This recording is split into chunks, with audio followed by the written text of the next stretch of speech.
الحمد لله الحمد لله الأكرم الذي خلق الإنسان وكرم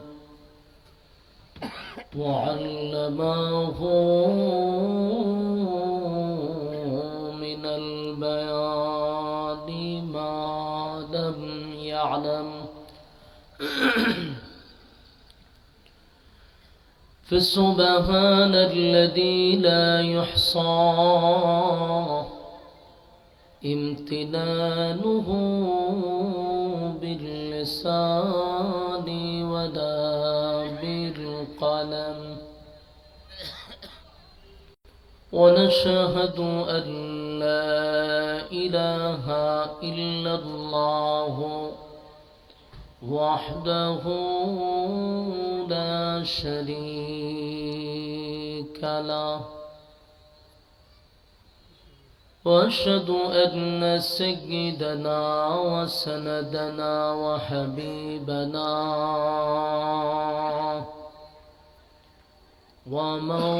ومولانا محمدا عبد الله ورسوله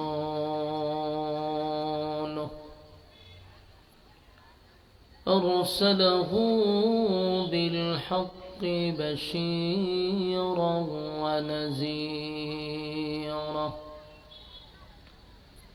وداعيا إلى الله بإذنه وسراجا منيرا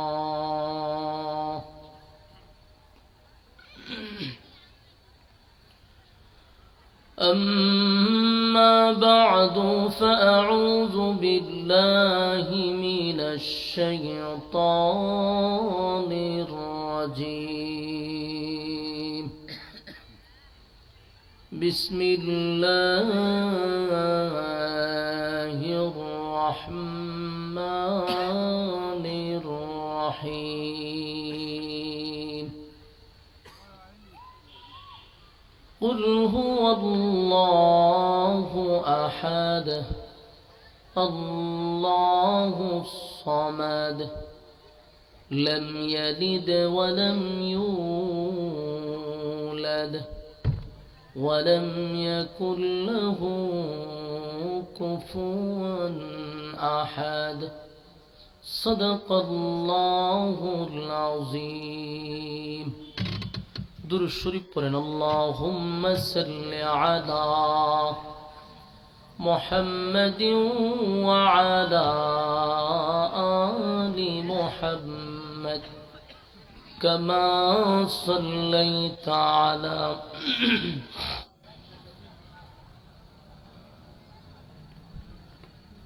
إنك حميد مجيد اللهم بارك على محمد وعلى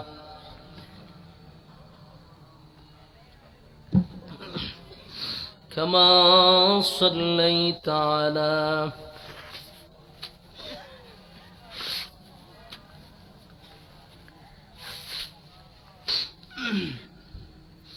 إنك حميد مجيد मेरा दिल तलब रहा है मेरे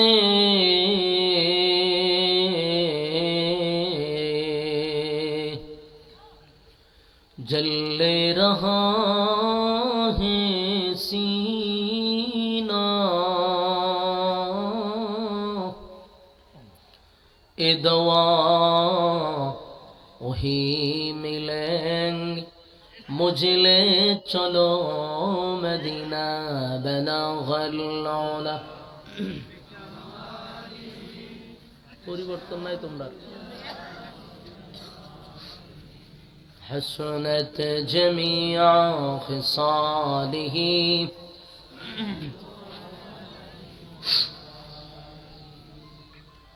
জিকিরে বাতিল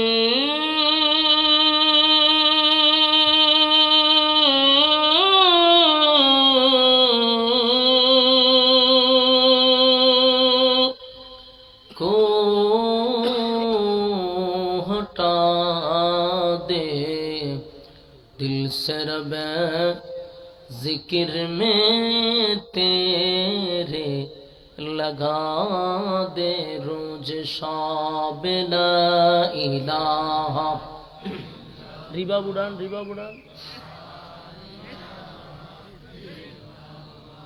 ओ ला इलाहा इल्लल्लाह ला इलाहा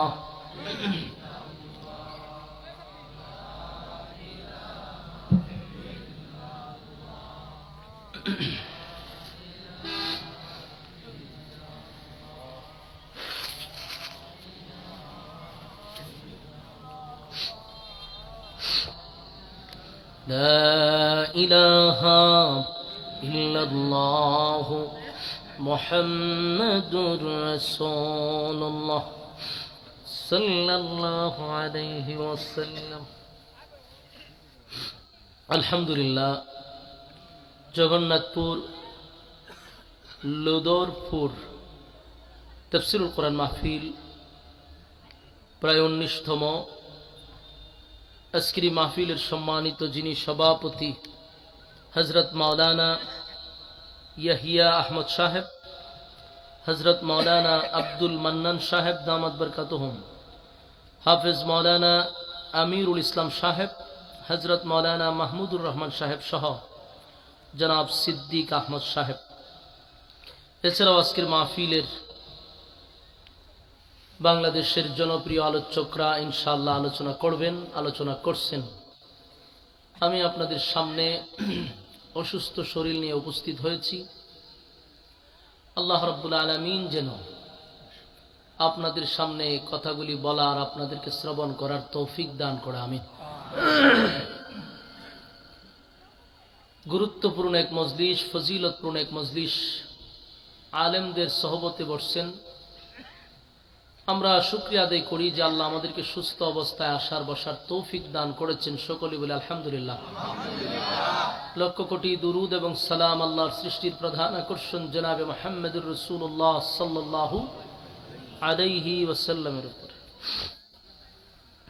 সম্মানিত সুধী, অনেক যুবক ভাইয়েরা রাস্তাঘাটে দোকানপাটে অনর্থক অকারণে নিষ্প্রয়োজনে সময় যারা নষ্ট করতেছেন, বিনয়ের সাথে বলবো আমরা ফ্যান্ডেলে চলে আসি। হায়াত যদি থাকে, বেঁচে যদি থাকি, তাহলে আগামীকালকে আপনারা আড্ডা মারতে পারবেন, গল্প করতে পারবেন, বেহুদা সময় নষ্ট করতে পারবেন। কিন্তু আগামীকালকে বেঁচে থাকলেও এখানে বসার কোনো সুযোগ নাই। তাই উচিত যাদের কান পর্যন্ত আওয়াজ যাচ্ছে ফ্যান্ডেলে বসে যাওয়া। আল্লাহ আপনাদেরকে সহি বুঝ দান করুক, শয়তানের ওয়াসওয়াসার থেকে হেফাজত করুক। মাহফিলে না বসার একটা প্রধান কারণ হলো শয়তানের ওয়াসওয়াসা। এই জন্য যারা বসছে অনেক ত্যাগ করে বসছেন, কারণ আপনাদের পিছনে ওয়াসওয়াসা কম আসে নাই, এরপরও আপনারা বসছেন।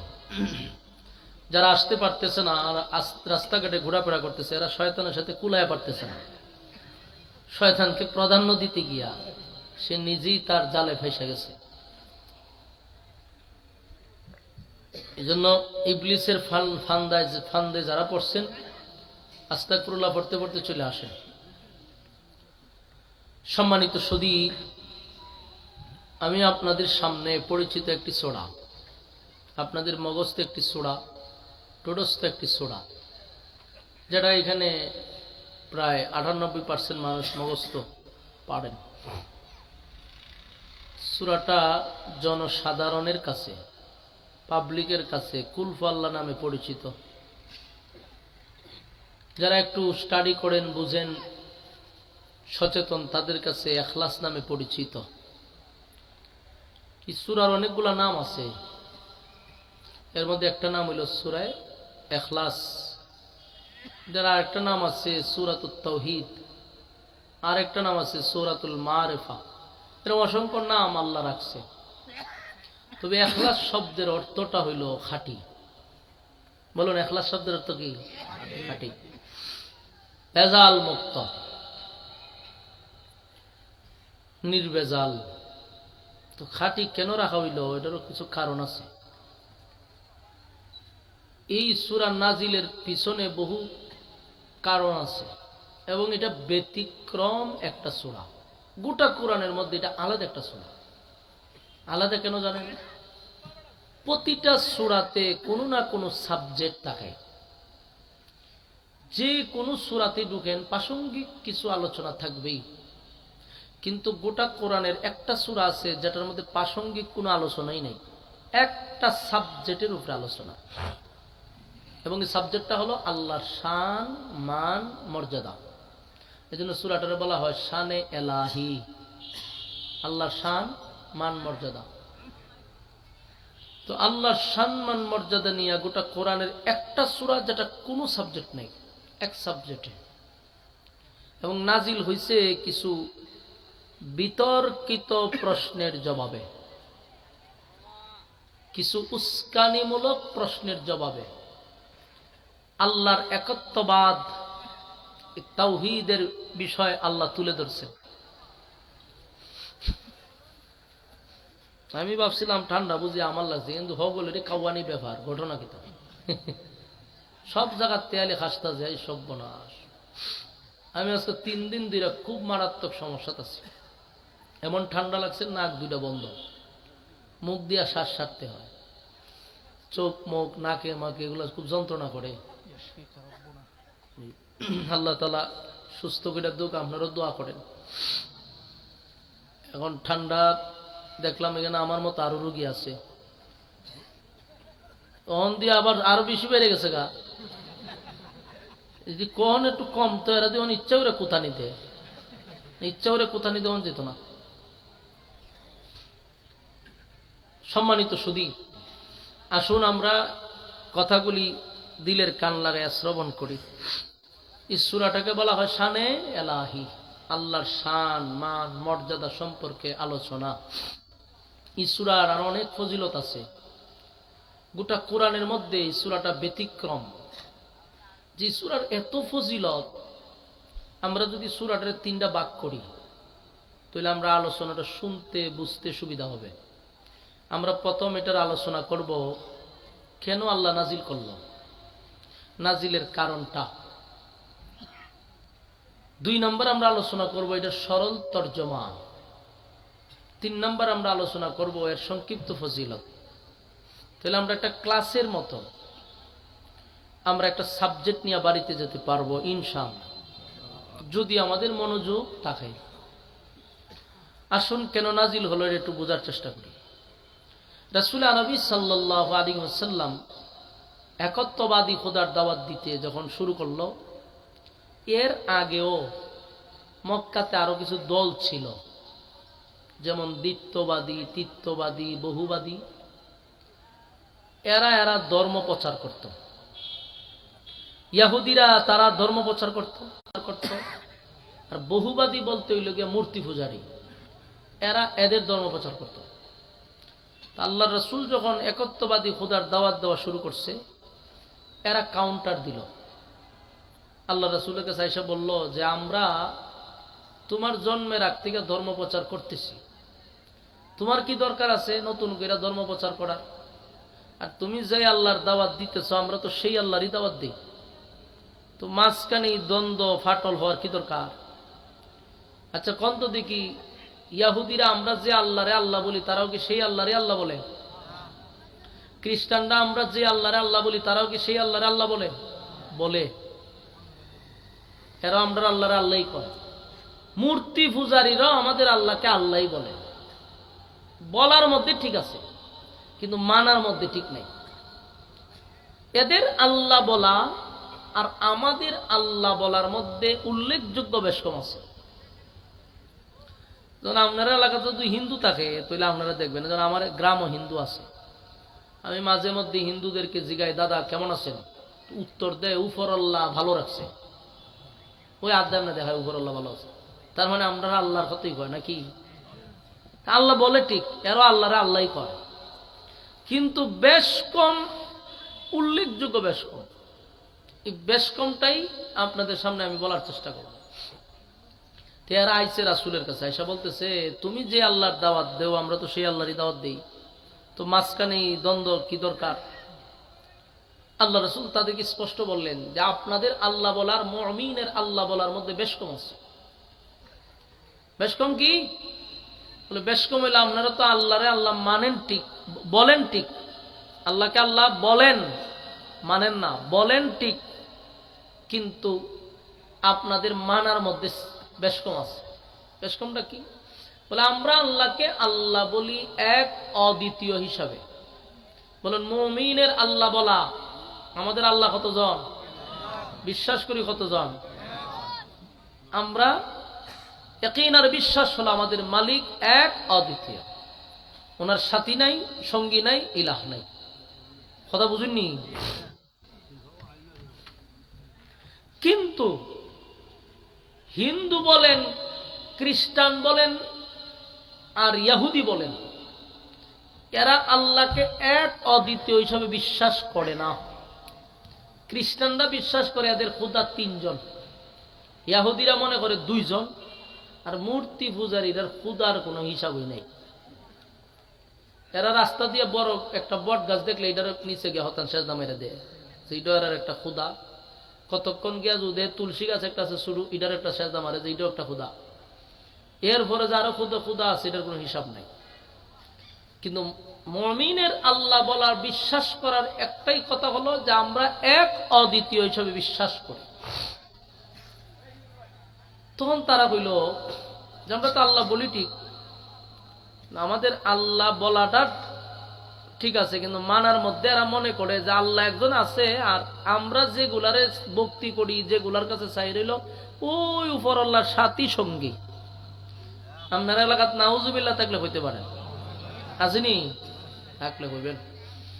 এরা উপর আল্লাহ একজন মানে, আল্লাহরে আল্লাহ বলে, কিন্তু নিজের হাতে যে বানাইছে, পিছন দিয়ে লাঠি ঢুকাইছে না, ইডিরে মনে করে আল্লাহর সাথী সঙ্গী। দেখবেন হিন্দু বলেন, অন্যান্য ধর্ম যারা পালন করে, এরা আল্লাহকে আল্লাহ বলে ঠিক, কিন্তু কোনো কিছু আল্লাহর কাছে চায় না। এরার যখন কিছু চাওয়ার দরকার হয়, তারা মান্ডব গড়ে ঢুকে তাদের হাতের বানানো সেই মূর্তির কাছে তারা চায়।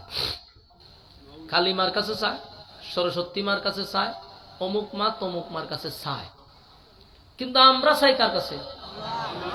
তাহলে এরা আল্লাহ বলে ঠিক, কিন্তু চাওয়ার ক্ষেত্রে কালী মা, চাওয়ার ক্ষেত্রে সরস্বতী মা, চাওয়ার ক্ষেত্রে দুর্গা মা। বাস্তব না বাস্তব? আমি এদের ব্যাপারে অভিজ্ঞ, কারণ আমার গ্রামে প্রচুর হিন্দু আছে। মান্ডব ঘরে ঢুকতে দেখছি ওই এনার বানানোর জিনিসের কাছে চায়, কিন্তু বলে আল্লাহ আছে, আল্লাহর কাছে চায় না। আর আমাদের ইয়াকিন আর বিশ্বাস হলো আমাদের নামাজ, রোজা, হজ, যাকাত, আমাদের জীবন মরণ যা কিছু করি সব কার জন্য? আমরা সব করি আল্লাহর জন্য। ইন্না সলাতি ওয়া নুসুকি ওয়া মাহইয়ায়া ওয়া মামাতি লিল্লাহি রাব্বিল আলামিন। আমাদের সব কিছু আল্লাহর জন্য। আমরা চাওয়া পাওয়া সব মালিকের কাছে চাই, কিন্তু এদের চাওয়া ভিন্ন। আল্লাহ রাসূল যখন তাদের সাথে কথা বলতে লাগলো, এক পর্যায়ে তারা বুঝতে পারছে যে কথা ঠিক, বেশ কম আছে, বেশ কম আছে। তোমার আল্লাহ আমরা আল্লাহর মধ্যে একটা বেশ কম আছে। আচ্ছা যাক, এখন রাসূল বলতেছে ঠিক আছে, তাহলে তোমার আল্লাহর পরিচয় দাও, তোমার আল্লাহর পরিচয়টা আমাদের কাছে তুলে ধরো, ডিটেলস বর্ণনা করো। তোমার আল্লাহ কতজন, ওনার সাথী সঙ্গী কতজন, কি করে, কাজ কিতা, ওনার বাচ্চা কাচ্চা আসেনি, বিয়া শাদী করছিনি, তো ওনার শক্তি কি পরিমাণ আছে, ওনার বাহিনী কি পরিমাণ আছে, এই সমস্ত প্রশ্ন রাসূলরে করতেছে। কথা বুঝতেছে? এরা জিগা তোমার আল্লাহ টোটাল কতজন একটা হিসাব দাও। জিগায় তোমার আল্লাহর কাজটা কি, তা উনি করে কি, কেমনে চলে। এরপরে জিগায় যে উনি বিয়া শাদী করছেনি, বাচ্চা কাচ্চা কতজন আছে, ইটাও জিগায়। এরপরে জিগায় শক্তি আসেনি, আমরা সাথে লাগলে পারবনি, নাউজুবিল্লাহ থাকলে কইতে পারেন। এই সমস্ত বিতর্কিত প্রশ্ন যখন করা শুরু করছে, রাসূল তো নিজের থেকে কোনো উত্তর দিতেন না। নবী নিজের থেকে কোনো উত্তর দিত, আল্লাহর পক্ষ থেকে রাসূলকে যখন জানাইতো রাসূল তা জানাইয়া দিত। তেরা যখন এরকম বিতর্কিত প্রশ্ন করা শুরু করছে, ঠিক এই ঘটনাস্থলে আল্লাহ রাব্বুল আলামিন সূরা ইখলাস কুল ফাল্লাহ সূরা নাজিল করছে। তোমার আল্লাহ আছে, সূরা নাজিল করছে। এই সূরা নাজিল করে তাদের সমস্ত প্রশ্নের জবাব আল্লাহ এই সূরার ভিতরে দিয়া দিছে। নাজিলের কারণটা বুঝছেন না আপনারা? এই হলো সূরা ইখলাস নাজিল হওয়ার মূল ঘটনা, যেটাকে তাফসীরের ভাষায় বলে শানে নজুল।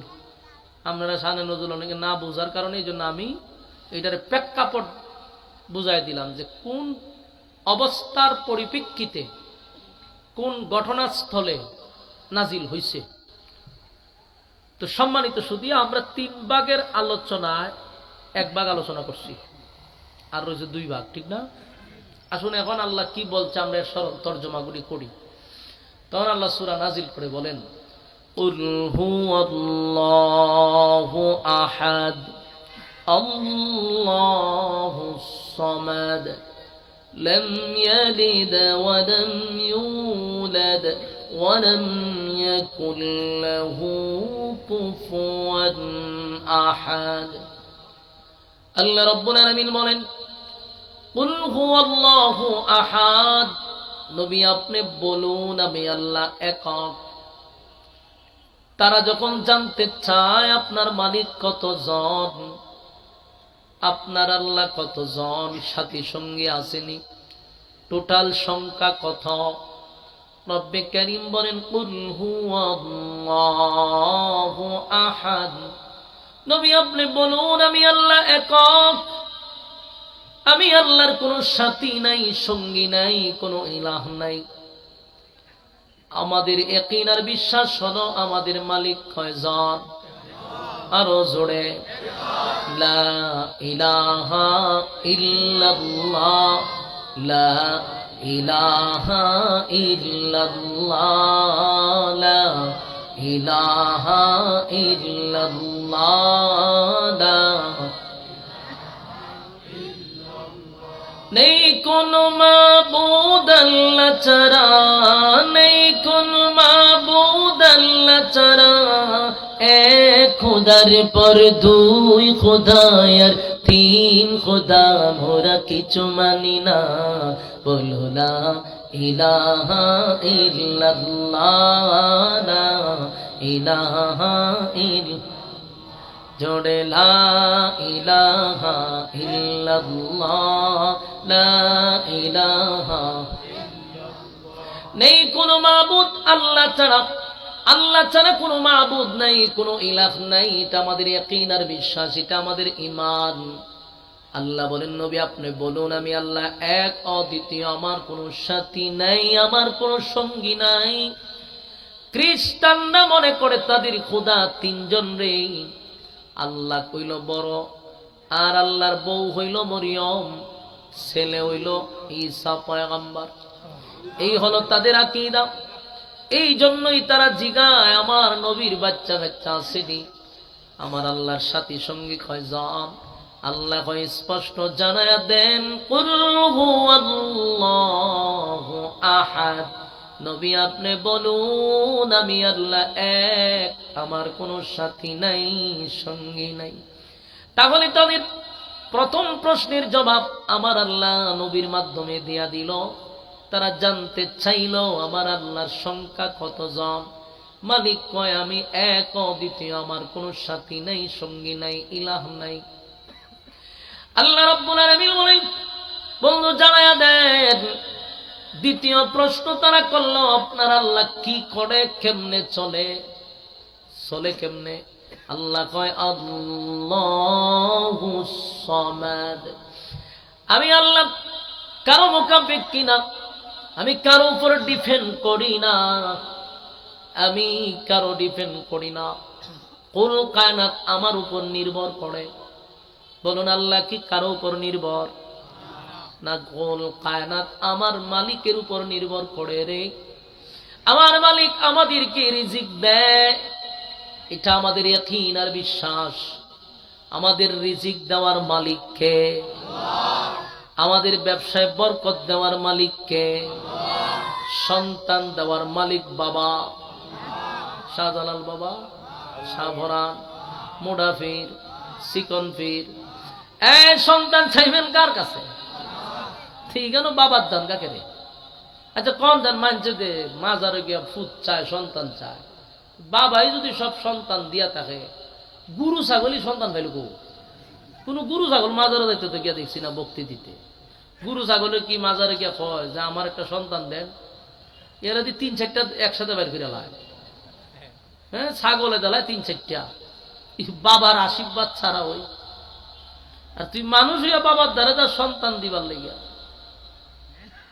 মাথার উপরে সুবারি তুইয়া জুতা দিয়ে একটা বাড়ি মানো যেত টাস করিয়া, তাহলে একবার সুযোগ গেল। তুই বিশ্বাস করা আল্লাহ সব দেয়। রিজিকের মালিক যদি আমার মালিক হয়, তাহলে তুই চাইবি আল্লাহর কাছে রব্বি হাবলি মিনাস সালিহিন। তুই নেককার সন্তানের জন্য দোয়া কর মালিকের কাছে। আল্লাহ দিতে পারে সব। ৮০ বছরও মালিক সন্তান দিছে। কথা হয় না? ইব্রাহিম খলিলুল্লাহ রে আমার মালিক ৮০ বছরেও সন্তান দিতে যদি পারে, তাহলে তোমারে কেন দিতে পারবে না? তুমি চাইতে পারো না। চাইতে হবে কার কাছে? আমার ইয়াকিন আর বিশ্বাস হলো আমার রিজিকের মালিক আল্লাহ, আমার সন্তান দেওয়ার মালিক আল্লাহ, আমার সুস্থতা রাখার মালিক হইল আল্লাহ। সব আল্লাহর উপরে ছেড়ে দেন। এই জন্য আল্লাহ বলেন আমি কারো উপর নির্ভর করি না। কুল কায়নাত আমার উপরে ডিপেন্ড করে। তারপরে তারা প্রশ্ন করল, এই আব্দুল্লাহর পুত্র মোহাম্মদ, তোমার আল্লাহ বিয়া শাদী করছিনি? বাচ্চা কাচ্চা আসেনি? দিকের বলছে জানেন, কারণ এর আর খুদায় মনে করছে ঈসা যেহেতু আল্লাহর ছেলে, তাহলে আল্লাহ বিয়া করছে মরিয়ম রে। নাউজুবিল্লাহ, না কত খারাপ চিন্তা করে। এই জন্য তারা প্রশ্ন করছে, আব্দুল্লাহর পুত্র মোহাম্মদ, বলো না তোমার আল্লাহ বিয়া শাদী করছুনি? আল্লাহ জবাব দিয়া দিছে। আল্লাহ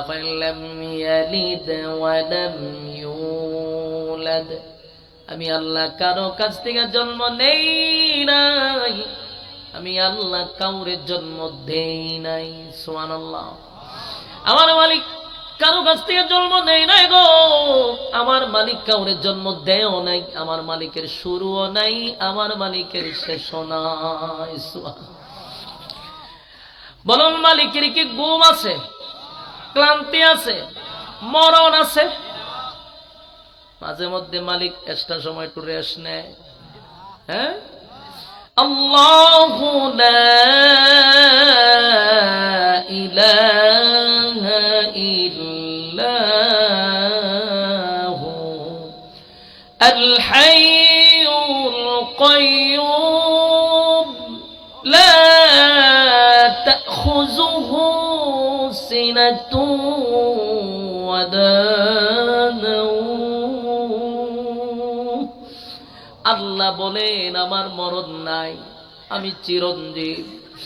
আমার ঘুমও নাই, আমার তন্দ্রাও নাই। একটা আছে ঘুম নাই কিন্তু মাঝে মধ্যে একটু ক্লান্ত হয়। আমার মালিক বলেন আমার ঘুমও নাই, আমার তন্দ্রাও নাই। সুবহানাল্লাহ। ঈসা হযরত মূসা আলাইহিস সালাতু ওয়াস সালাম একবার শুয়ে শুয়ে শুয়ে শুয়ে কল্পনায় কল্পনায় মনে মনে, মুখ দিয়া না, মানে মনে মনে কল্পনা করি না আমরা। মূসা আলাইহিস সালাতু ওয়াস সালাম একবার আকাশের দিকে তাকাইয়া কল্পনায় কল্পনায় বলতে লাগলো, হায় রে, এই বিশাল আসমান, 7টা আসমান, 7টা জমিন, সূর্য, চন্দ্র, গ্রহ, নক্ষত্র, পাহাড়, পর্বত, সাগর নদী নালা খাল বিল কীট পতঙ্গ আমার মালিকের ইশারায় চলে রে, একটা সেকেন্ডও এদিক সেদিক হয় না। মালিকের হুকুমে প্রতিদিন সূর্য কোন দিক দিয়া ওঠে? পূর্ব দিক দিয়া ওঠে, অস্ত যায় কোন দিকে? কোনদিন কি মিস হইছে যে আজকে তাড়াহুড়া করতে গিয়ে পশ্চিম দিকে উঠে গেছে গা?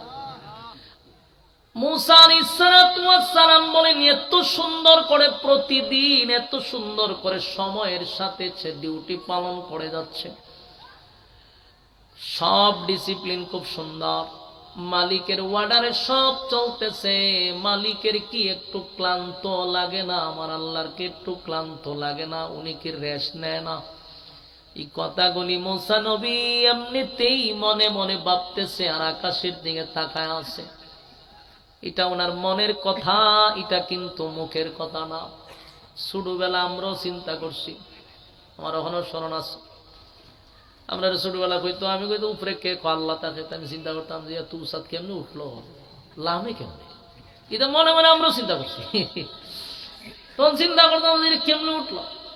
মুসা নবীও মনে মনে মনে মনে চিন্তা করলো, হঠাৎ করে তাকায়া দেখে জিবরাইল পাশে দাঁড়াই দিছে। মুসা নবী কই, ঘটনা কিতা? জিবরাইল তুমি কিতা? ঘুমায় ঘুমায় বুঝি ইতি চিন্তা করো, আল্লাহ কেন ঘুমায়, আল্লাহ ক্লান্তি আসেনি? মুসা নবী লাভ দিয়ে এটা হয়ে গেছে, সব বোনাস। এটা আমার মনের কথা, মুখ দিয়ে কইছি না, তুমি জানলা কেমনে? জিবরাইলকে গায়েব জানতো? হ্যাঁ, আশেখ রাসূল কথা বল না, জিবরাইল গায়েব জানতো? জিবরাইল যদি গায়েব না জানে তো ফিরে জানে কেমনে?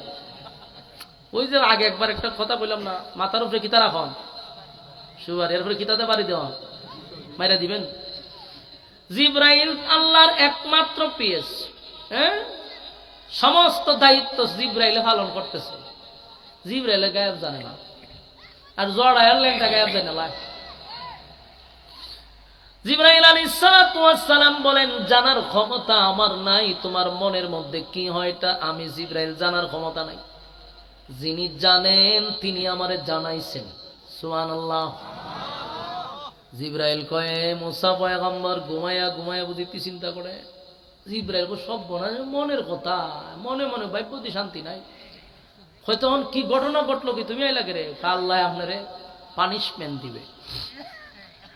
মুসা কইরে মনে মনে ভাইব্য শান্তি নাই, পানিশমেন্টটা কি? কয়, আপনি যেহেতু মনে মনে ভাবছেন, মনে মনে উত্তর ভাইবেন, এক কাজ করেন, 2টা গ্লাসও পানি ভর্তি করেন। গ্লাসও পানি ভরছে, 2 হাতের তালো তেলে হারুই থাকেন, পানি 1 ফোঁটা ভরতে পারবে না, গ্লাস তো দূরের কথা। আচ্ছা কোন চান 2 গ্লাস যদি আতইবা বলে হারুই থাকেন, লড়তে পারবেন আপনি? পানি ভরলে কিন্তু খবর আছে। মুসা নবীতে এমনি রাগ বেশি, মুসা নবীর মেজাজ আছেন গরম। মুসা নবীর 2 হাত তুলে হারবে। জিবরাইল পানি ভরতে পারতো না, কইয়া জিবরাইল গেছে গা। কতক্ষণ দাঁড়ায় থাকতে হইব, কতক্ষণ, ইতে কিছু কয়ে গেছে না। মুসা নবী সারাটা দিন 2 হাতে গ্লাস লইয়া দাঁড়াইতে দাঁড়াইতে দাঁড়াইতে ক্লান্ত হয়ে গেছে। আচ্ছা কোন জান ক্লান্ত হইলে কিসে ধরে? ঘুমে ধরে। মুসা নবীর ক্লান্ত শরীর নিয়া ওনারা ধরে লেছে ঘুমে। খারইয়া তার ঘুমানি যায় না, ঘুমের বাবে ধরে, কিন্তু ঘুমে ডাইরেক্ট ধরতে পারে না, খার হইছে তো ঘুমের বাবে যখন ধরে তখন শরীরে একটু লাড়াছাড়া দেয়। দাঁড়িয়েছে ক্লান্ত শরীরে, হঠাৎ করে যখন বাবে ধরছে ঘুমের, এমন লাড়া মারছে, লাড়া মারতে 2 গ্লাস পড়ে গেছে, পইরা গ্লাসও ভাঙছে, পানিও পড়ছে। এমনি দিয়ে জিবরাইল দাঁড়াই দিছে। মুসা নবী ছায়া দিয়ে জিবরাইল খারাপ। জিবরাইল খামটা কিতা করছে? খাম কিতা করছি পরে, সারাদিন যে আমি খের উড়িলাম, সারাদিনের মধ্যে তুমি একবারও আইলা না, ঘটনা কি? গ্লাসও ভাঙলো, পানিও বললো, তুমিও আইলা, ঘটনাটা কিতা? বললাম পানি ফালাইলেন কেমনে? হয় আমি ইচ্ছা করে ফালাই নেই, আমার ঘুমের বাবে ধরছিল, যার কারণে আমার হাত আমার নিয়ন্ত্রণে ছিল না। জিবরাইলের জিগায় কতক্ষণ ঘুমাইছেন আপনি? মুসা নবীর মেজাজটা কেমনি এমনি গরম, আরো গরম করে লেছে। হয় বেড়া ঘুমাইতাম কতক্ষণ, আবার দাঁড়ায় রইছি, দাঁড়ায় কি মানুষ ঘুমায়নি? ঘুমের বাবে ধরছে, বাবে। কত বাপটা কতক্ষণ ছিল? কৌসান মেজাজটা কেমন গরম হয়, বাবে আবার কতক্ষণ থাকতো? হালকা লারা মারছে, আমার শরীর বাপ আছে ঘুমের, এর ভিতরে খাম করতে গেছে। জিব্রাইল হতে 1-2 মিনিট হইতো না, ধরো মিয়া শরীরে বাপ আইছে ঘুমে, এক জাকনিতে আমার নিয়ন্ত্রণ হারাইছে। বারবার বারবার জিজ্ঞাসা করে জিব্রাইল, এ মুসা পয়গম্বর বলেন না কতক্ষণ ঘুমাইলেন? মুসা নবী কয়, জিব্রাইল রে আমি ঘুমাই নাই, আমার ঘুমের ভাবে ধরছে, তাই আমার হাত আমার নিয়ন্ত্রণে ছিল না। মুসা নবী বারবার বুঝাইতেছে। জিব্রাইল কয়, মুসা রে মনে মনে ভাবছিলেন, কল্পনায় কল্পনায় ভাবছিলেন, তাই আমার মালিক আপনারে কল্পনায় কল্পনায় উত্তর দিয়া দিছে। মুসা নবী হঠাৎ করে চিন্তা করলো কথা তো ঠিক, সেজদায় পড়ে কান্না শুরু করছে। মালিক বুঝতে পারি নাই, আমি মুসার হাতে বেশি কিছু ছিল না, 2টা গ্লাস ছিল, পানি ভর্তি 2টা গ্লাস লইয়া দাঁড়াইলাম। 1 সেকেন্ডের ঘুমের ভাবের কারণে আমার 2 হাত আমার নিয়ন্ত্রণের বাহিরে চলে গেল। আল্লাহ, আমার 2 হাতে তো 2টা গ্লাসই ছিল, আর তো কিছু ছিল না। কিন্তু আপনি মালিকের হাতে 7 আসমান 7 জমিন কুল কায়নাত আপনার হাতে নিয়ে বসে আছেন। মালিক আপনি যদি ঘুমান, আসমান কি থাকবো? কথা হয় না। জমিন থাকবো, সূর্য চন্দ্র গ্রহ নক্ষত্র কিছুই থাকবে না। জমিনের মধ্যে জালজালা শুরু হয়ে যাবে, জমিন ধ্বংস হয়ে যাবে, সব কিছু ভেঙ্গে টুকরা টুকরা হয়ে যাবে। তার মানে আমার মালিক 1 সেকেন্ডের জন্য ঘুমায় না। এটা ছিল মনে মনে কল্পনা, কল্পনায় আল্লাহ জবাব দিয়া দিছে। মুসা নবী বুঝতে পারছে আমার মালিক আমারে বুঝাইয়া দিছে, আমার 1 সেকেন্ডের ঘুমের ভাবে যদি গ্লাস পড়ে যায়, তাহলে আসমান কেমনে থাকবে, জমিন কেমনে থাকবে যার হাতে। আমার যুবক ভাইয়েরা, তাই আমার মালিক ঘুমায় না, আমার মালিকের মরণ নাই, উনি চিরঞ্জীব। আল্লাহ বলেন, লাম ইয়ালিদ ওয়া লাম ইউলাদ, আমি আল্লাহ কারো কাছ থেকে জন্ম নেই নাই, আমি কাউরে জন্ম দেই নাই, আমার শুরুও নাই, আমার শেষও নাই। সুবহানাল্লাহ। তাহলে কয়টা প্রশ্ন গেল? 3টা গেছেন কি আপনাদের খবর নাই। প্রথম প্রশ্ন, আল্লাহ কয়জন? কথা বুঝতেছি। দ্বিতীয় প্রশ্ন, আল্লাহ কি করে? 3 নাম্বার প্রশ্ন, আল্লাহর ছেলে মেয়ে কয়জন? আল্লাহ আমি আল্লাহ কারো কাছ থেকে জন্ম নেই নাই, কাউরে জন্ম দেই নাই। তাদের 3 প্রশ্নের জবাব আমার মালিক দিয়া দিল। এরপরে তারা প্রশ্ন করছিল, তোমার আল্লাহর শক্তি কেমন, তোমার আল্লাহর বাহিনী কেমন, আমাদের সঙ্গে লাগলে পারবো নি? চিন্তা করেন, মাথা মুড হইলে যা হয়, আর মূর্তি পূজারীদের মাথা একটু মুড হইতে হয়। ওই নমরুদ্দার সময়ও ইব্রাহিম খলিলুল্লাহ রে নমরুদ্দা কইছিল, তোমার আল্লাহ আমার সাথে লাগলে পারবো নি? কইতেন না। ইব্রাহিম আলাইহিস সালামের সময় নমরুদ্দা কইছিল যে আমার যে বাহিনী, তোমার আল্লাহ আমার সাথে পারবো? বলো আমি প্রস্তুত, তোমার আল্লাহর আমার সাথে যুদ্ধ করবো নি। নাউজুবিল্লাহ। এই নমরুদ্দা মূর্তি পূজারী আছে, চিন্তা করে না, পরে আল্লাহর সাথে বলে যুদ্ধ করতে হয়। আল্লাহ শেষে বাহিনী পাঠাইছে, এমন বাহিনী পাঠাইছে যেগুলো আমরা তাফায় মেরা লাই। মশা পাঠাইছে, মশা ফাটাই গিয়া নমরুদ্দারে সাইজ করছিনি। কথা বল না দি, নমরুদ্দা 50 কিলোমিটার এরিয়া নিয়ে বাহিনী দাঁড় করাইছিল, আল্লাহর সাথে যুদ্ধ করত। লোহার পোশাক পরাইছে সবটিরে, লোহার পোশাক পরাইয়া অস্ত্র নিয়ে দাঁড়াইছে, কয় আল্লাহর সাথে যুদ্ধ করব। ইব্রাহিম আলাইহিস সালাম বারবার নমরুদরে বলছে, নমরুদ সীমা লঙ্ঘন করছ, নমরুদ্দা তোর কপাল কিন্তু খারাপ, তুই আমার মালিকের সঙ্গে যুদ্ধের জন্য প্রস্তুতি নিছ। এই নমরুদ্দা কয়, তোমার আল্লাহরে খুব তাড়াতাড়ি বাহিনী পাঠাইতে, আমার বাহিনী রেডি আছে।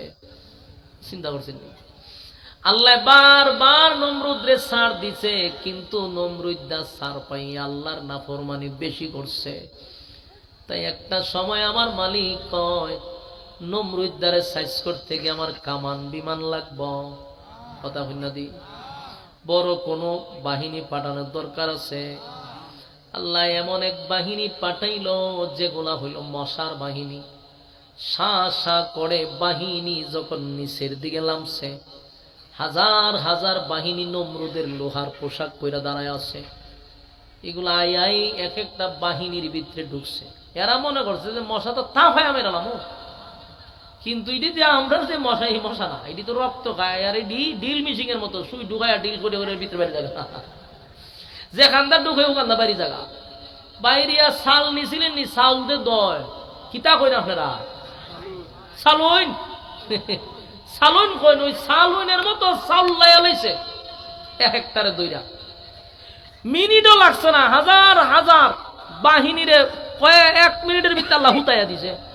নমরুদে কতক্ষণ ছায়া খালি লীলা দেখছে যে গড়টা কিতা, কি পরিমাণ প্রশিক্ষণ প্রাপ্ত সেনাবাহিনী লামাইলাম, লুয়ার পোশাক করাই লামাইলাম, কি বাহিনী রে বা। মিনিটও লাগলো না, আমার সব বাহিনীরে ফুল্লা লাইছে একবারে, মাটির লগে হুতাই লিছে। কিন্তু নমরুদ্দারে ধরছে না, নমরুদ্দারে যাকে জাকাইয়া মশায় ধরছে না, সব তীরে হুতাইয়া তো রাখছে। নমরুদা দৌড়াইয়া ঘরের ভিতরে ঢুকছে, সব বনাশ করে লাইছে। কিন্তু শেষে নমরুদা ঘরে ঢুকছে, সব মশায় নমরুদের ধরছে না, একটা মশার আল্লাহ পাঠাইছে, যা তুই যখন প্রতিবন্ধী কোনো কামের না, তোরে দিয়ে আমি বড় খামটা করাই। প্রতিবন্ধী মশা হাওয়াত নাই, 2টা ডানা চালি বাইরে, তার লাগে যা তোর খামটা আমি করাইবার সুযোগ করে দিই। ওই নাকা থেকে ঢুকে গেছে গা, নমরুদের নাক মুডা আসিন তো ঢুকে গেছে, ঢুকে এমন জায়গা দিয়ে বৈশা করে জায়গা মতো বেরিয়েছে। আর প্রতিবন্ধী যারা একটু বিতলা থাকে, বুঝছেন নি, বিতলা থাকে, সেটা তো ভাও নাই, হতকান পরে পরে এটা টুকুর মারে। জিব্রাইলে বুঝাইছে তারে যে হুন, অর্ডার ছাড়া গোতাগুতি করিস না, যে হানো বৈশ চুপ করে বয়ে থাক, আমি ফোন দিলে কাজ শুরু করবি। জিব্রাইলের নাম্বার রাখছে, এখান ফোন দেয় যে হ্যাঁ এখন গোতা দে। তো সুই একটা আছে নাকের মাথায়, এটা হলো ইনসুলিন, যেটা এটা মগজে ঢোকায়। আপনি বুঝুন, মগজে যদি খামড় দেয় সব বনাস, সব বনাস, সব। নমরুদ দেখে লাফে 3 হাত উঠছে উপরে, উইটা 2 হাত বেতা পাইতেছে, ওয়ালও বাইরিতেছে, যা ফাইতেছে জারু দিয়া বাইরিতেছে, যেটা ফাইটা তো বাইরে, কিন্তু বেতা ছাড়ে না। আর এই মশা তো বললাম না বিতলা, হেও ছাড়ে না, এদের সুই ঢুকাইছে আর বাইর করে না। আমাদের নমরুদ পাগলের মতো করতেছে, সারা বিল্ডিং দৌড়ে আর মাথাত বাইরে বাইরিতে বাইরিতে পাগল হয়ে গেছে। মশা কামড় ছাড়ে না, কারণ মশারে কয়ে গেছে জিব্রাইলের ফোন আসা না পর্যন্ত ছাড়তো না, এনে কামড়টা দৌড়ি রাখছে। যেই মাত্র হে কোনো কিছু পায় না, জুতা আসিন একটা সামনে, এই জুতাটা জুড়ে জুড়ে মারছে, মারতে জিব্রাইলে কয়ে এখন ছাইরা দে। শুই উঠাইছে, ব্যথা কমছে। নমরুদে আশ্চর্য গেল, ওয়ালও বাইরিলাম, জারুদা বাইরিলাম, যা পাইলাম তা দিয়া বাইরিলাম, ব্যথা ছাড়লো না। জুতাটা বাড়ি জনে ব্যথা ছাড়লো কে রে? নিশ্চয়ই জুতার মধ্যে কোনো ওষুধ আছে। আসলে কোনো ওষুধ আসেনি না, বেজ্জতি করতো আল্লাহ। এখন জুতার ভাই চাই আবার সব বনা, মারাত্মক মেডিসিন আছে, আমি জানতাম না, এটা লিয়ে খারাপ হয়েছে। ওইখান থেকে আবার এরা লারা দেয় মশারে, মশায় আবার সুইটা ঢুকায় আর টাচ করে বাড়ি মারে, জুতাটা বাড়ি দিলে সেটা দেয়। এই এলো মশার চাকরি। মশারে বুঝাই টুজাতে গেছে, এইলো তোমার ডিউটি, জুতাটা বাড়ি দিলে ছেড়ে দিবা। অন এটা খামড় দেয় আর এতে জুতাটা বাড়ি দেয়, ছেড়ে দেয়। আচ্ছা কোনটার কতক্ষণ জুতাটা বাড়ি নিয়ে যায়, আর তো ব্যথা করে না, ক্লান্ত হয়ে গেছে, রাইতে দিনের জুতাদের মাথার বাড়ি লাগে। এটা আল্লাহ চরম পর্যায়ের বেজ্জতি করার জন্য, না হয় সব বাহিনীরে মেরা নিল, হেরে বাঁচা রাখলো রে, এটা বুঝতে হবে। জালেমদেরকে আল্লাহ চরম পর্যায়ের অপমান আর বেজ্জতি না করে তাদেরকে কবরে নেয় না। আমার কথা বুঝতেছে? পৃথিবীতে যত জালেম ছিল, সব জালেমরা হঠাৎ মারা যাবে না, চরম পর্যায়ের বেজ্জতি হওয়ার পরে তাদেরকে আল্লাহ দুনিয়ার থেকে নিবে। এই পৃথিবীতে যত জালেম আছে, এখনো যে জালেম গুলা আছে, বাচ্চা আছে, মরছে না, এই জালেম গুলাদেরকে বলবো এখনো তোমাদের কাজ শেষ হয়েছে না, জুতার বাড়ি তোমরা কপাল এখনো রইয়া গেছে, জুতার বাড়ির লেগে অপেক্ষা করো। কারণ নমরুদের জুতা এখনো মাথার উপরে আছে সবাই, যে কোনো সময় নমরুদের জুতা সবাই বাইরে, ওই বুসার একবার বাইরেছে আল্লাহ, নমরুদের জুতা এখন আছে চিড়িয়াখানাত। এইভাবে ঘুরা ঘুরা ঘুরা ঘুরা ইন্ডিয়া হইয়া বাংলাদেশ জুতাটা বাইরে লইতে রেখা, বাস্তব না বাস্তব? মুদিরও বাইরেব জুতা দিয়া, আমরা আম্মা তো এখানে গেছে গা আম্মার আর মুদির আল্লাহ একসাথে বেরিয়ে গেল। জালেম সবগুলারে চরম পর্যায়ের বেজ্জতি না করে আল্লাহ কবরে নিবে না। রে নমরুদ্দা জুতা দা বাইরেলে মশা চাইরা দেয়, এইভাবে চলছে তো চলছে, কিন্তু ওখানে আর বাড়িতে পারে না। কত বাড়িতে কাজ করতে পারে না, জুতা দা বাড়ি লাগে। বিজ্ঞপ্তি দিছে জুতার দা বাড়ি দিলে এত 1000 টাকা বেতন। চাকরি আচ্ছা কোন চায় শাহরিয়ার কবির যে মুরগি চূড়া এর যদি কেউ কয় বলে হেরে জুতা দা বাইরে তাহলে মাসে 5000 টাকা 10,000 টাকা বেতন, বাংলাদেশের লক্ষ মানুষ চাকরির লেগে হারিত না? আমিও তো কমো যে টাকা লাগতো না, আরো 10,000 টাকা প্রতি মাসে আমি দিব, কিন্তু আমার দায়িত্ব রইবারে জুতা দা বাইরে নি। এরকম দায়িত্ব নিবার লেগে অনেক মানুষ পাগল। তো নমরুদ্দা তো আর বালা মানুষ আছেন না, হের যুগেও মানছে যে হ এই দায়িত্ব আমি পালন করব। একজনের দায়িত্ব নিছে, প্রথম প্রথম শখে শখে আর জুতা দা বাইরেছে, বাড়িতে বাড়িতে বাড়িতে বেচারাও ক্লান্ত হয়ে গেছে। কত বাড়ি তো রেস্ট নাই, খানা খাইতে গেলে বাড়িতে জুতা দা, খানার থেকে উঠটাই বাড়ি দেওয়ান লাগে। বাথরুমে গেলে টাইনা লয়ে বেরো বাড়ি দেওয়া যাবে, আবার বাড়ি দিয়ে বাথরুমে যাওয়ান লাগে। এর কাজ কর্ম গুম সব হারাম, খালি জুতা দা বাড়িতে বাড়িতে। শেষে চিন্তা করলো আমি তো চাকরিটা ছাইরা দেই, তাও তো আমার গর্দান লয়ে যাবো গা, আর আমি যদি চাকরি করতে তাই তাও আমি মরে যাবো গা। তা আমার এদিকেও মরণ এদিকেও মরণ, তো মাঝখানে আমি বাচ্চা দেখে দিতাম হেরা লইয়া মরুম, অসুবিধা কি? ওই নিয়ত করে দিয়েছে যারা মেরলাম। একদিন জুতার বদলা মুগুল লইছে, মুগুল মুগুল লিয়ে বইছে।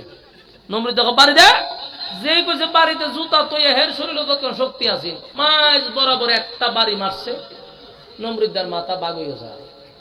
মশা ছায়া দিয়ে উপরে ছাদ নাই। মশা জিব্রাইলে ফোন দিছে সার উপরে ছাদ নাই, এরকম নোংরা পরিবেশ আমি থাকতে পারবো না। জিব্রাইলে তাই আপদ, মশারও চাকরি শেষ, নমরুদ্দাও শেষ। মারছিনি? হ্যাঁ শেষ নি। জালেমদেরকে আল্লাহ যুগে যুগে সাইজ করছে। والسماء ذات البروج واليوم الموعود وشاهد ومشهود। আল্লাহ 7টা কসম কইরা কয় কুতিলা আসহাবুল উখদুদ। এরে জালেমদের প্রতি আল্লাহর অভিশাপ, অভিশাপ, অভিশাপ। জালেমদের প্রতি আল্লাহর অভিশাপ। তাই দুনিয়ায় চলতে গিয়া জুলুম করা যাবে না, জুলুম আল্লাহ পছন্দ করে না। এতে আপনি শুরু নেতা হন, বড় নেতা হন, ফাতি নেতা হন, আর যে মাঝারি নেতা হন, যেখানেই আপনি জুলুম করবেন অপেক্ষায় থাকেন, জুতার বাড়ি আপনার কপালে আছে। কথা কয় না? আপনি এলাকার ফাতি নেতা, তো ফাতি নেতায় যে এলাকার যে আপনি জুলুম করতেছেন, মানুষের হক নষ্ট করতেছেন, মানুষের উপরে জুলুম করতেছেন, জান্নারে কেন ফাতি নেতারে তোর জুতাটা না বাইরে নি পর্যন্ত আল্লাহ খবর নিত না, অপেক্ষা করতেই। আল্লাহ বলেন নমরুদ আমি শেষ করছি, ফেরাউন্নারে ক্ষমতা দিছি। ফেরাউন আল্লাহ ক্ষমতা দিছিল। ফেরাউন্নার আল্লাহ এত বড় ক্ষমতা দেওয়ার পরও ফেরাউন্না আল্লাহর সাথে পোল্টি মারছে, ডাইরেক্ট পোল্টি মেরে দিছে। একদিন ভাই নিজে বলে খুদা চিন্তা করছেন নি, আল্লাহ কয় আমি তোর 40 বছর অসুস্থ করলাম না, সুস্থ রাখলাম, একটা সর্দি হইল না তোর, তোর এত বড় রাজত্ব দিলাম, তখন রাজত্ব তো ভাইয়া হামাইন্নার বুদ্ধিতে হে খুদা দাবি করলিছে। ফেরাউনের জীবনীটা যদি আপনি পড়েন, আমি পড়ছি কয়েকবার, আমি দেখলাম ফেরাউনের যতটা দোষ এর থেকে বেশি দোষ আছে এর সাথে যে একটা হামান, এই সূরায় সমস্ত বুদ্ধি দিয়ে হের এই জায়গা পর্যন্ত আনছে। এই জন্য সঙ্গী ভালো হওয়া দরকার। বন্ধু যদি খারাপ হয় তে আপনার এই ইয়াবা পর্যন্ত খাওয়াইব, ট্যাবলেট খাওয়াইব। আচ্ছা এই যে মানছে যে সিগারেট খায় ফোলা বানে, এটা কি এমনি এমনি টানে? এটার আপনি ওইটা শানে নজরুল যদি একটু খান, তাহলে গিয়া দেখবেন কোনো না কোনো বন্ধু এর টান শিখাইছে। প্রথমে মাগনা হয়তো দুষ্ট একটা টান দে, আর টিয়া লাগতো একটা টান দে, হেরে দিয়ে টান দেওয়াইতে দেওয়াইতে পরে দেখো তোর টান দেওয়া শিখাইছি, হন আমারে খাওয়া। এই জন্য বন্ধু ভালো হতে হবে। বন্ধু যদি খারাপ হয় তাহলে কিন্তু অস্তিত্ব থাকে না। সঙ্গীটা ভালো রাখবেন। বন্ধু এ জাহান্নাম পর্যন্ত আপনার নিব, বন্ধু এ জান্নাত পর্যন্ত নিব। বন্ধু নির্বাচন করতে হবে। কথা কি বুঝুন আমার যুবক ভাইরা? রব্বে কারিমের সঙ্গে নমরুদ যুদ্ধ করতে চাইছে, টিকতে পারছে? কথা বলেন, টিকতে পারে না। আমার আল্লাহ সাইজ করে ছেড়ে দিছে। এবার আসুন ওই মক্কার মূর্তি পূজারীরাও নবীর কাছে আইসা বলে, আপনার আল্লাহ কি আমাদের সঙ্গে লাগলে পারবো? আল্লাহ শেষের অংশে বলেন, ওয়ালাম ইয়াকুল লাহু কুফুয়ান আহাদ, আমার সমতুল্য, আমার সমকক্ষ আর কেউ নাই, কেউ নাই। তোমরা বেড়াগিরি যাওই করো, আমি আল্লাহর সঙ্গে বেড়াগিরি করতে যাইও না, অস্তিত্ব থাকবে না। এই যে মক্কার মানুষ নবীরে একে একে বিতর্কিত প্রশ্ন করছে, সূরা ইখলাসের ভিতরে আমার মালিক দেখেন সবগুলা প্রশ্নের জবাব দিয়া দিছে। তাদের প্রথম প্রশ্ন, আল্লাহ কয়জন? আল্লাহ কয় কুল হুয়াল্লাহু আহাদ, আমি আল্লাহ এক অদ্বিতীয়। তারা বলে আল্লাহ কি করে? আল্লাহুস সামাদ, আল্লাহ কয় আমি কারো উপর ডিপেন্ড করি না। লাম ইয়ালিদ ওয়া লাম ইউলাদ, তারা প্রশ্ন করে আপনার আল্লাহর ছেলে মেয়ে আসেনি? আল্লাহ কয় লাম ইয়ালিদ ওয়া লাম ইউলাদ, আমি কারো কাছ থেকে জন্ম নেই নাই, কাউরে জন্ম দেই নাই। তারা বলে আপনার আল্লাহর শক্তি কি পরিমাণ? আল্লাহ বলে ওয়া লাম ইয়াকুল লাহু কুফুয়ান আহাদ। এবার আসুন এই সূরাটাতে আপনারা শুনলেন, বলুন এখানে প্রাসঙ্গিক কোন সাবজেক্ট আছে না? একটা সাবজেক্ট, শুধু আল্লাহর শান মান মর্যাদা নিয়ে এই সূরা আল্লাহর পরিচয় তুলে ধরছেন। এই জন্য সূরাটাকে বলা হয় শানে ইলাহি, আল্লাহর শান মান মর্যাদা নিয়ে আলোচনা। তাহলে আমরা কয় ভাগ শেষ করলাম? 2 ভাগ, কয় না? কয় ভাগ শেষ করছি? এবার আসুন 3 নাম্বার, এটার সংক্ষিপ্ত ফজিলত আমাদের জানা দরকার। এই সূরাটার এত ফজিলত, এত ফজিলত, যদিও ছোট ছোট সূরাটা খুবই ছোট, কিন্তু এর ফজিলত ব্যাপক। আল্লাহর নবী বলেন এই সূরা যদি কেউ 3 বার পড়ে তাহলে তার আমল নামায় 1 খতমের সওয়াব আল্লাহ লিখে দেয়। কোরআনের এই সূরাটাকে 3 ভাগের 1 ভাগ বলা হয়। এই সূরাটা যদি কেউ 3 বার পড়ে 1টা খতমের সওয়াব পাওয়া যায়। আপনারা সুবহানাল্লাহর আওয়াজে বোঝা যায় এটা কোনো ব্যাপার না। সাতটিখানি কথা। এই ফ্যান্ডেলটার ভিতরে 100% মধ্যে আমি 98% গ্যারান্টি দিয়া বলতে পারবো। 2% আতো রাখছি কারণ আলেমরা আছে। আর 98% মানুষ এখন পর্যন্ত সূরা ফাতিহা থেকে নাস পর্যন্ত দেখে অনেকে খতমই দিছে না। আমি কি ভুল কইছি? তাইলে আপনি বলেন 2% আলেমরা তো খতম দেয়, বাকি পাবলিক দেখা দেখেও খতম দিছে না এমন অনেক অসংখ্য লোক আছে।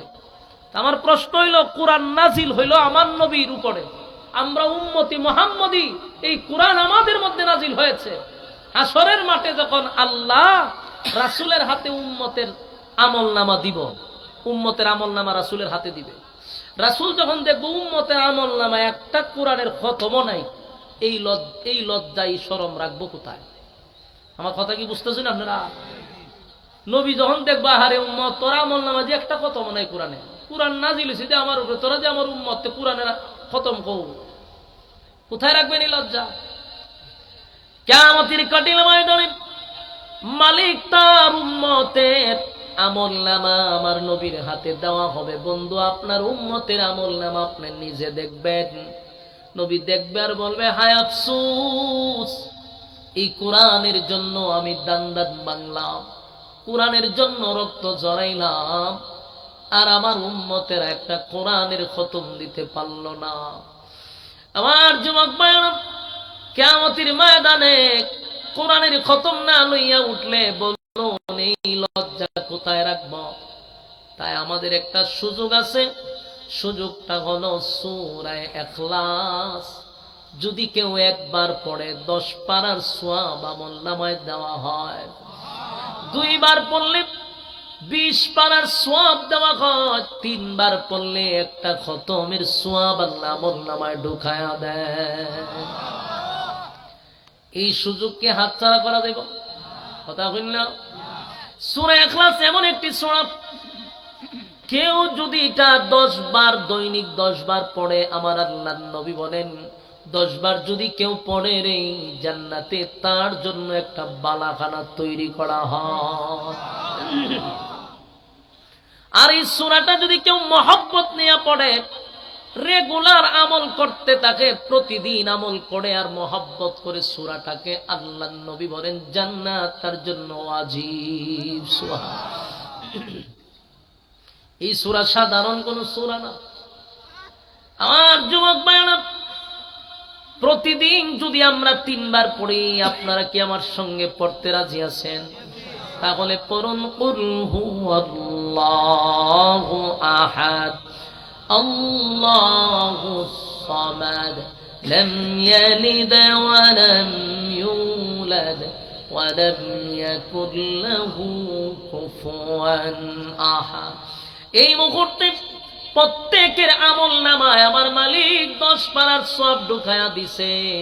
আরেকবার পড়ুন কুল হুয়াল্লাহু আহাদ আল্লাহুস সামাদ লাম ইয়ালিদ ওয়া লাম ইউলাদ ওয়া লাম ইয়াকুল লাহু কুফুয়ান আহাদ। আরেকবার পড়ুন কুল হুয়াল্লাহু আহাদ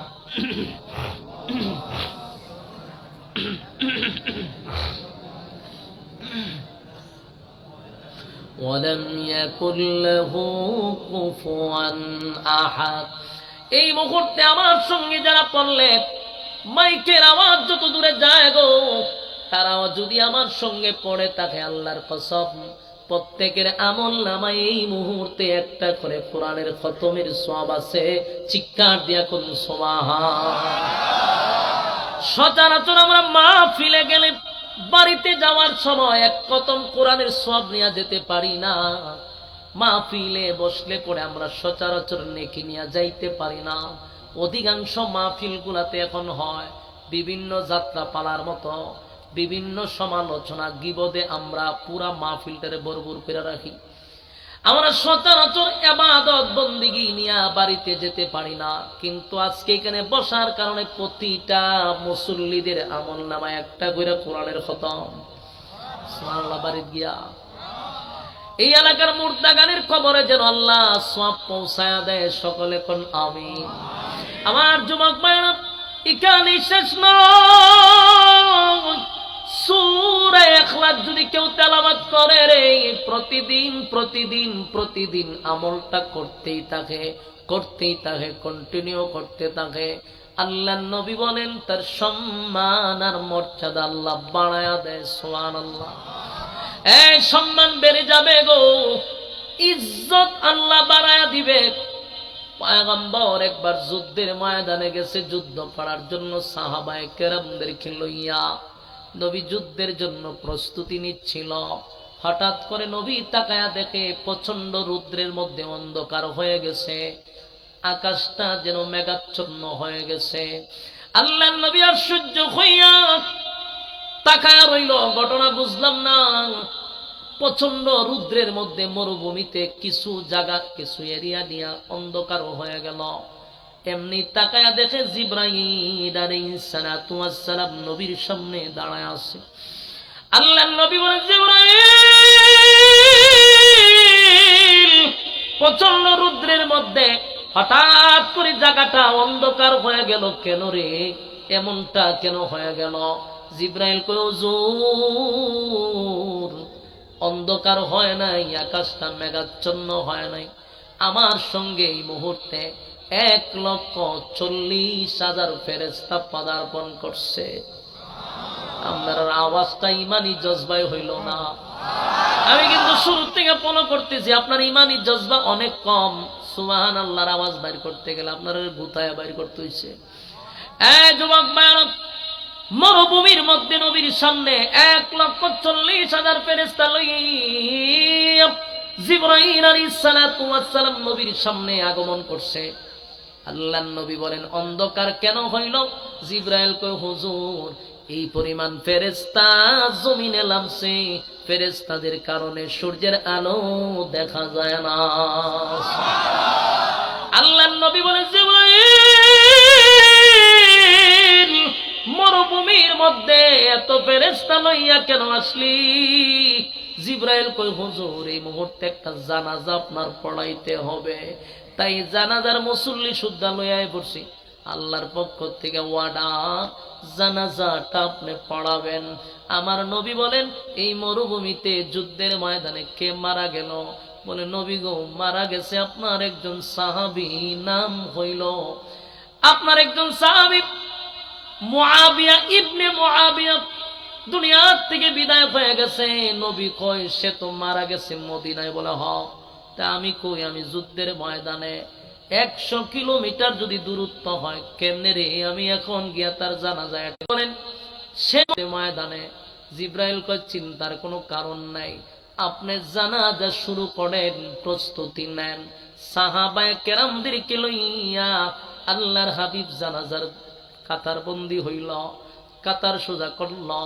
জিব্রাইল কয়, হুজুর, আপনার প্রথম কাতারে 70,000 ফেরেশতা, পিছনের কাতারে আছে 70,000 ফেরেশতা।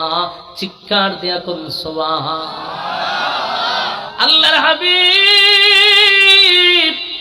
আশ্চর্য হয়ে গেল, মুআবিয়া ইবনে মুআবিয়া মারা গেল, আর আল্লাহ রাব্বুল আলামিন এতগুলো ফেরেশতা তার জানাজার জন্য পাঠায়া দিল। যুদ্ধের ময়দানে আমার জানাজা পড়ানোর জন্য অর্ডার দিল। জিব্রাইল কয়, হুজুর, আপনি জানাজার জন্য প্রস্তুতি নেন। নবী কয়, মুআবিয়ার লাশ কোথায় আর আমি কোথায়, কেমনে রে জানাজা পড়ায়? বলে, হুজুর, আপনি দাঁড়ায়া যান। পয়গম্বর যেই মাত্র দাঁড়াইছে, জিব্রাইলের ডানা দিয়া লারা দেওয়ার সাথে সাথে নবী তাকায়া দেখে মুআবিয়া ইবনে মুআবিয়ার লাশ নবীর সামনে দেখা যায়। আমার যুবক ভাইরা, এ হাবিবে কিবরিয়া, জানাজা পড়াইলো 70,000 দুই কাতারে 70 করে ফেরেশতারা দাঁড়াইলো। পয়গম্বর জানাজা পড়াইয়া দিল। জানাজা শেষ, সব চলে যাওয়ার পরে পয়গম্বর যুদ্ধের ময়দানে চলে গেল, যুদ্ধে অংশগ্রহণ করল। যুদ্ধ শেষ, যখন শেষ হয়ে গেল, পয়গম্বর কিছুদিন পরে যখন মদিনার দিকে আবার ফিরল, নবী তার বাড়িতে আগে যায় নাই, মুআবিয়ার বাড়িতে আগে চলে গেছে। গিয়া মুআবিয়া ইবনে মুআবিয়ার আত্মীয় স্বজন যারা ছিল সবার কাছে এই মুআবিয়া ইবনে মুআবিয়ার আমল হিসাবে জিজ্ঞাসা করতে লাগলো, কি এমন আমল করত রে মুআবিয়া, আমি একটু জানতে চাই। তার এত সম্মান, এত মর্যাদা, আসমানের সব ফেরেশতারা তার চিনে রে, আসমানের ফেরেশতা তার জানাজায় আসে। আমার মুআবিয়া কি আমল করত? মুআবিয়ার আত্মীয় স্বজন বলে, হুজুর, উল্লেখযোগ্য কোন আমল তো দেখি নাই, সচরাচর আমরা যেটা করি সেটাই তো করে। কিন্তু একজন বলেন, না না, আমি লক্ষ্য করছি, হাঁটতে বসতে অবসর পাইলে, যখনই সে অবসর পাইত, যখনই রাস্তা দিয়ে হাঁটত, যখনই কোনো কাজ কাম না থাকত, ঘুমানোর আগে যখনই সুযোগ পাইত, তার মুখ দিয়া বলতো, কুল হুয়াল্লাহু আহাদ আল্লাহুস সামাদ লাম ইয়ালিদ ওয়া লাম ইউলাদ ওয়া লাম ইয়াকুল লাহু কুফুয়ান আহাদ। এই সূরা ইখলাস মুআবিয়া ইবনে মুআবিয়া প্রচন্ড আমল করত, উঠতে বইতে পড়তো। এ যুবক ভাইরা, এই সূরা পড়ার কারণে মুআবিয়ার আসমানের সব ফেরেশতারা চিনে। আমারে জবাব দেন, এই সূরা আসেনি? কোরআনে আছে? আল্লাহ আসেনি? আপনার জবান আসেনি? সূরা মুখস্থ আসেনি? সবই আছে, সবই আছে। এখনো যদি আপনি পড়েন, আপনারেও আল্লাহ সম্মান বাড়ায়া দিবে। এখনো আল্লাহ আছে, এখনো সূরা আছে, এখন আমার জবান আছে, আমার মুখস্থ আছে। আমি আপনি যদি প্রতিদিন প্রতিদিন পড়তেই থাকি, মালিক ইজ্জত সম্মান বাড়ায়া দিবে, মালিক ইজ্জত সম্মান বাড়ায়া দিবে। আমার যুবক ভাইয়েরা, এই সূরার এত ফজিলত, এত ফজিলত, এত ফজিলত, আমাদের কিন্তু পড়তে 5 মিনিটও লাগে নাই।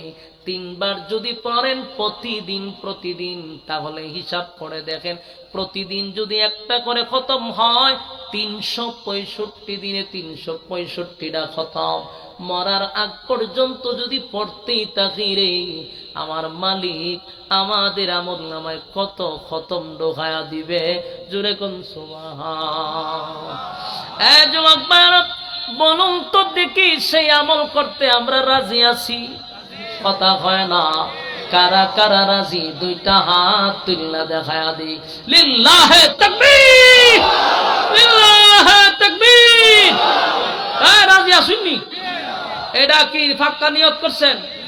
মাশাআল্লাহ। শুনেন, সেদিন সুনামগঞ্জে এক জায়গায় আমি বয়ান করতে গেছি, তো সূরা ইখলাসের আলোচনা করার পরে আবার গতকালকের আগের দিন গেছি আবার সুনামগঞ্জ। আমার কাছে এই জিনিসটা ভালো লাগছে, এই জন্য আপনাদের কাছে শেয়ার করছি। ওখানকার কর্তৃপক্ষ হুজুর এমন এক আমল দিছেন, মুরব্বীরা হন রাস্তাঘাটে ভয় করে ডেলি 3 বার করে ফরন লাগবে। সবার মুখে মুখে যে আমলটা মোটামুটি গ্রামের অনেকেই করতেছে। তাই মনে মনে কই আল্লাহ, তা আমার জীবন সাকসেস।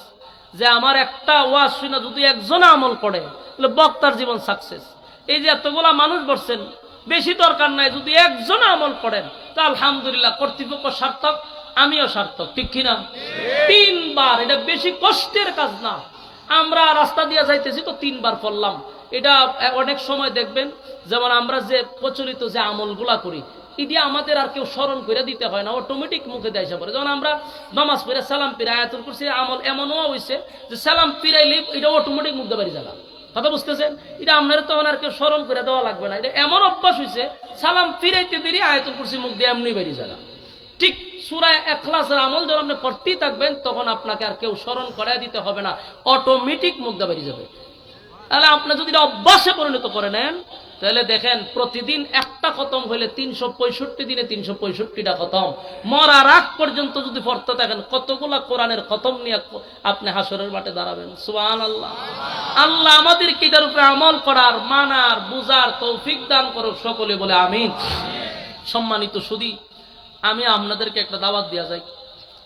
আগামী 8 ফেব্রুয়ারি রোজ শনিবার আমার হবিগঞ্জ জেলার মাতব্বর থানার জামিয়া মদিনাতুল উলুম আশরাফিয়া মাদ্রাসার বার্ষিক মাহফিল। যদি যান, এখান থেকে যাইতে পারবেন, দিনের বেলা আছে, ইনশাল্লাহ যাইবেন। ওই সুনামগঞ্জ থেকে মানুষ যায়, সাতপুর থেকে মানুষ এসে পড়ে। আমি আপনাদেরকে এলান দিয়া যাই, আমাদের জামিয়া মদিনাতুল উলুম আশরাফিয়া মাদ্রাসার সভাপতিত্ব করবেন হেফাজতের সম্মানিত মহাসচিব আল্লামা শায়েখ সাজিদুর রহমান সাহেব দামাত বরকাতুহুম। উনি শুরুর থেকে আমার মাদ্রাসাতে আছেন। এরপরে বরুণার থাকবেন আল্লামা বদরুল আলম হামিদি সাহেব দামাত বরকাতুহুম। আর অনেক ওলামায়ে কেরাম সভাপতিত্ব করবেন। সেখানে বয়ান করবেন খতিবুল উম্মাহ মাওলানা হাফিজুর রহমান সিদ্দিকী সাহেব কুয়াকাটা। ওয়াজ করবেন মাওলানা আব্দুল হাই মোহাম্মদ সাইফুল্লাহ, চিনছেন? এরপর আছেন মুফতি রাজাউল করিম আবরার। এরপর আছেন মুফতি সিবগতুল্লাহ নূর। এরপর আছেন হযরত মাওলানা মুফতি সিরাজুল ইসলাম মিরপুরি, হযরত মাওলানা তাফিমুল হক হবিগঞ্জি মুহাদ্দিস সাহেবের ছেলে। এরপর আছেন মুস্তাকিমিল্লাহ হামিদি সাহেব। এরপর আছেন আপনাদের পরিচিত কি কয়, উনি আছেন আশরাফুল আলম উবাইদি, আমার উস্তাদ, উনিও আসবেন ইনশাআল্লাহ। এরপরে আছেন আরো অনেক উলামায়ে কেরাম আছে। এর মধ্যে আবু রায়হান, ওই যে বিশ্ব সেরা হাফেজ কারি আবু রায়হান তেলাওয়াত করবে। এরপরে আবু উবাইদা থাকবে, সঙ্গীত পরিবেশনা করবে। এরপরে আরো আন্তর্জাতিক মানের কারি আরো আছেন। আপনারা ইনশাআল্লাহ থাকবেন, যাইবেন। দুপুরে আপনাদের জন্য তাবারকের ব্যবস্থা করছি ইনশাআল্লাহ। জিন্দা মুর্দার লাগে দোয়া। আর আমরা সাবেক হুজুর আছেন জি না, এর বাদে আমরা এই সংগঠনের সাবেক কাউন্সিলর মামুন আহমদ মারা গেছেন বিগত 4 মাস। এটা দোয়া করব।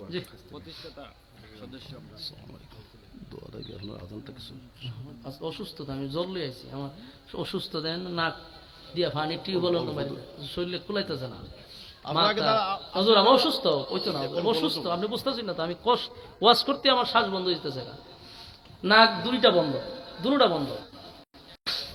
আমরা দুরূদ শরীফ পড়ি। আল্লাহুম্মা সাল্লি আলা মুহাম্মাদ ওয়া আলা আলি মুহাম্মাদ কামা সাল্লাইতা আলা ইব্রাহিম ওয়া আলা আলি ইব্রাহিম ইন্নাকা হামিদুম মাজিদ। মুক্তাসার দোয়া করি। এরপর উলামায়ে কেরাম আছে, বিজ্ঞ আলেমরা আছে, তারা দোয়া করবে, ওয়াজ করবে। আমরা মুক্তাসার একটু দোয়া করি। আল্লাহুম্মা আমিন।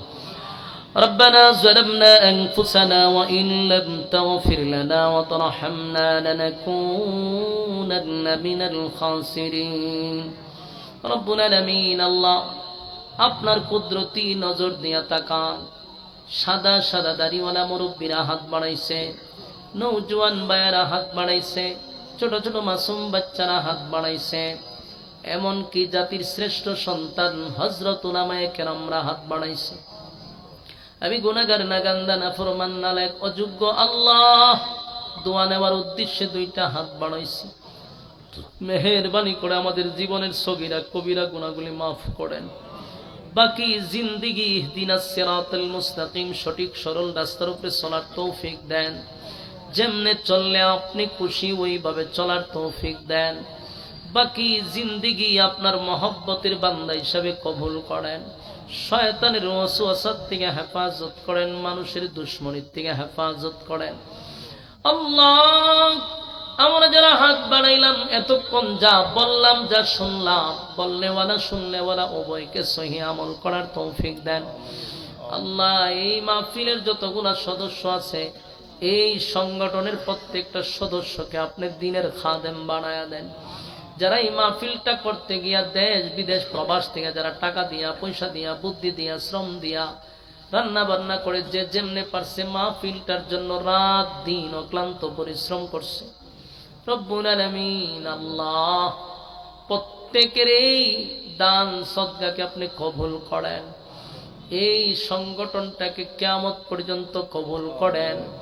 সংগঠনের প্রত্যেকটা সদস্যকে দিনদার মুত্তাকি বানায়া দেন। কিয়ামত পর্যন্ত সংগঠনটাকে কবুল করেন। রব্বুল আলামিন, আমার ডাইনে বামে সামনে পিছনে যত মুর্দাগান আছে, এই এলাকার প্রত্যেকটা মুর্দাগানের কবরে আজকের সবের হাদিয়া পৌঁছায়া দেন।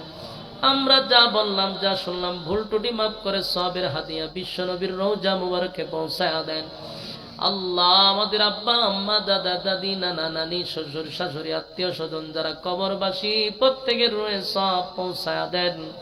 যারা জীবিত আছে হায়াতে আমলে বরকত দান করেন।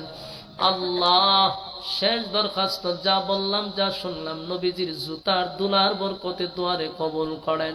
সুবহানা রাব্বিকা রাব্বিল ইজ্জাতি আম্মা ইয়াসিফুন ওয়া সালামুন আলাল মুরসালিন ওয়ালহামদুলিল্লাহি রাব্বিল আলামিন। আসসালামু আলাইকুম।